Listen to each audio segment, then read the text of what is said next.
जिसका मन अंदर से प्रवज्जित होने का है, तो उसे कब तक कोई रोकेगा, कब तक कोई बांध करके रखेगा। जिसे छोड़ना है वो छोड़ ही देता है, जिसे नहीं छोड़ना कभी कभी मन में आता होगा, लेकिन नहीं छोड़ने का बल है तो नहीं छोड़ पाएगा, बस कहता रहेगा कि अरे मैं छोड़ना चाहता हूं। ऐसे करते करते जीवन में उनके बड़े उतार चढ़ाव आए। एक समय ऐसा आया वैवाहिक जीवन जीते जीते कि उनको एक पुत्र भी पैदा हो गया। वो उद्यान में खड़े होकर के चिंतन कर रहे थे, खुले आकाश को देख करके कि देखो ये आकाश कितना खुला है, इसमें कोई बंधन नहीं, ऐसे ही खुला जीवन कितना अच्छा होता है। उसी समय उनका सेवक छन्न उनके पास आता, कहता कि राजकुमार प्रसन्न होवे, आपको पुत्र पैदा हुआ है, लड़का पैदा हुआ है। अब लड़का पैदा होना तो हर माता पिता के लिए शुभ संकेत है, शुभ समाचार है, लेकिन यह सुन करके सिद्धार्थ प्रसन्न नहीं होते, अपितु और दुखी हो जाते, क्योंकि वो घर से बाहर निकलना चाहते। अब जितना निकलना चाहते उतना ही बंधन बढ़ता जा रहा। अभी अकेले थे, फिर यशोधरा आई, दूसरा बंधन, अब राहुल आ गया, तीसरा बंधन। इसलिए उन्होंने कहा कि अरे ये पुत्र नहीं पैदा हुआ है, ममज्जं बंधनं जातन्ति बत्वान तावदे, अरे ये मेरा पुत्र नहीं है, ये बंधन है, बंधन, बाधा। ममज्जं बंधनं जातन्ति बत्वान तावदे, निसज्ज सब कामे ही आगमा सुंदरं पुरं। ये मेरा बंधन पैदा हुआ है सुन करके बहुत दुखी होते, और उद्यान से खिन्न होकर के, दुखी होकर के आवास में चले आते, और फिर उन्हें और पीड़ा होने लगती कि अरे अब तो मैं और भी नहीं निकल पाऊंगा, अब मैं और नहीं निकल पाऊंगा।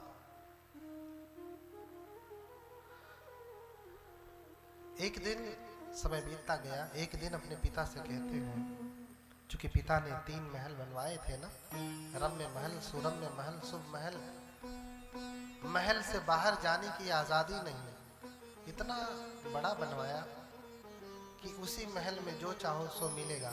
क्या देखना है, घूमने जाना है तो यही पार्क है, घूम लो, दुकानदारी देखने जानी है तो जाओ, यही लगा है पूरा, देख लो, सारी व्यवस्था उसी महल के अंदर ही करा दिया। महल के बाहर जाने के लिए कोई विकल्प नहीं छोड़ा। लेकिन आज सिद्धार्थ जब बहुत दिन हो गया, परेशान हो गए,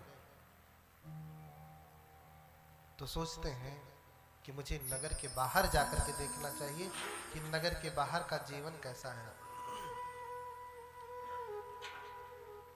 इसलिए अपने पिता से कहते मैं बाहर जाना चाहता हूं नगर के। पिता पहले मना करते, एक बार मना करते, फिर दूसरी बार निवेदन करते, दूसरी बार भी मना करते, फिर तीसरी बार निवेदन करते। जब बार बार निवेदन करते तो पिता मजबूरी में जाने की अनुमति देते, लेकिन पूरी तैयारी करा देते। जैसे कोई मंत्री आता है तो पूरी तैयारी हो जाती है, रोड अगर गड़बड़ है तो ठीक कर दिए जाते हैं, कुछ टूटा फूटा है तो बना दिया जाता है, कुछ खराब है तो ढक दिया जाता है कि दिखाई न दे। जैसे अपने देश में झुग्गी झोपड़ियां ढक दी जाती हैं कि कोई देखे ना, ऐसे ही अब राजा का लड़का है, राजकुमार है और उन 8 ब्राह्मणों ने पहले ही कह दिया है कि इसे सुख भोग दो, इसे कोई बुरा चीज मत देखने देना। तो क्या बुरा चीज? 4 चीज मत देखने देना, बूढ़ा, बीमार, मृत और सन्यासी, क्योंकि इन्हीं को देख करके प्रवज्जित हो जाएगा। इसी का डर, इसीलिए बाहर नहीं निकलने देते। लेकिन आज मजबूरी में बाहर निकलने दिया, लेकिन सारी व्यवस्था करा दी कि ऐसे कोई भी व्यक्ति दिखने नहीं चाहिए रोड पे, किनारे या कहीं पर भी। ऐसे लोग हैं तो उनको अंदर कर दिया जाए, घर के अंदर बंद कर दिया जाए। अब राजा का आदेश तो सभी मानना है, सभी को।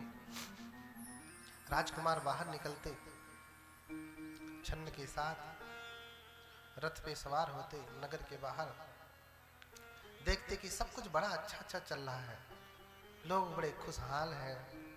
अब जब मंत्री आते हैं तो ऐसे लगता है ना कि लोग बड़े खुशी हैं, प्रसन्न हैं, कहीं कोई दिक्कत नहीं है, लोग हंस मुस्कुरा रहे हैं, स्वागत कर रहे हैं, फूल बरसा रहे हैं। यही हो रहा है, पहले से चला आ रहा है ये सब।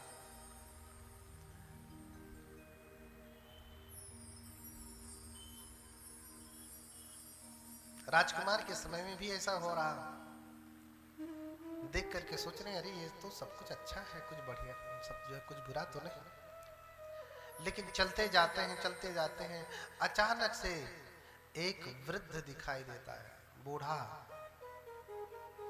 जो लाठी लेकर के चल रहा है, जिसका शरीर झुक गया है, कमर टेढ़ी हो गई है, त्वचा झूल गई है, झुर्रियां पड़ गई हैं और लाठी लेके चल रहा है। धीरे धीरे चलने में असमर्थ है, शरीर में बल नहीं। दूर से ही देखते हैं तो बड़े दुखी होते, छन्न से कहते कि ये कौन है, इतना बूढ़ा व्यक्ति नहीं देखा था। लोगों के मन में प्रश्न होता, क्या बूढ़ा नहीं देखा, इतने बड़े हो गए, बीमार है? अरे देखा था, अब इतना बूढ़ा नहीं देखा। क्योंकि इतनी पहरेदारी, तो सेवादार कर्मचारी तो इतने बूढ़े नहीं होंगे कि खुद न चल पाए।